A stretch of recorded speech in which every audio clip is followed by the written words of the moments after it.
Presiden Persatuan Perubatan Malaysia MMA tidak menolak kemungkinan jumlah peningkatan kes COVID-19 yang tinggi sejak kebelakangan ini adalah disebabkan pilihan raya negeri PRN Sabah. Profesor Datuk Dr. Subramaniam Muniandi berkata walaupun sebelum ini jumlah jangkitan di Sabah meningkat berpunca dari jumlah imigran dari negara jiran, tetapi aktiviti kempen ketika PRN Sabah juga menyumbang kepada peningkatan itu. Saya ingat semua dua-dua pun adalah.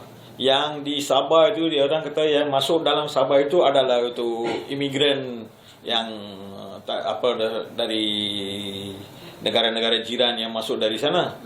Tetapi masa itu hari election di Sabah pun kita orang dari Semenanjung pergi ke sana, dia balik, memang kita tak tahu Sabah ada jangkitan yang besar, banyak orang yang kena, banyak kluster.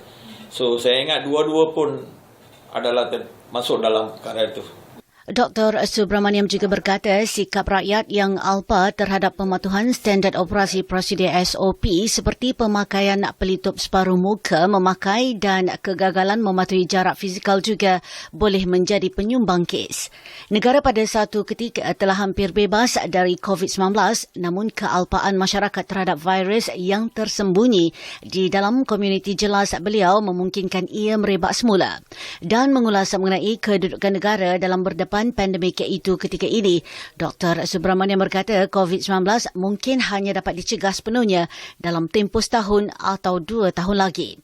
Tanpa vaksin dan ubat yang boleh merawat, ia bergantung sepenuhnya kepada kawalan kendiri masyarakat dalam mematuhi SOP yang ditetapkan bagi memutuskan rantaian pandemik ini.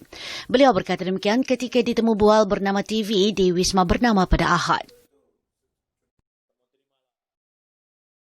Sementara mengulas penangguhan kemasukan pelajar institusi pengajian tinggi IPT baharu bagi sesi Oktober, Dr. Subramaniam menyifatkan keputusan itu wajar kerana bagi mengelak jangkitan dalam kalangan mereka dengan mengambil kira suasana hari pendaftaran pelajar yang biasanya akan bersesak-sesak dan penjarakan fizikal pasti sukar untuk dipatuhi. Sebab ini tempat-tempat institut pelajaran ataupun mana-mana kolej ke apa yang masuk itu ramai. So,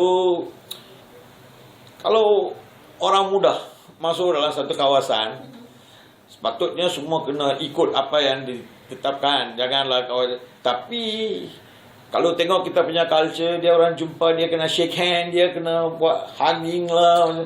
So, masalah lah. So, itu kerananya sebab ramai.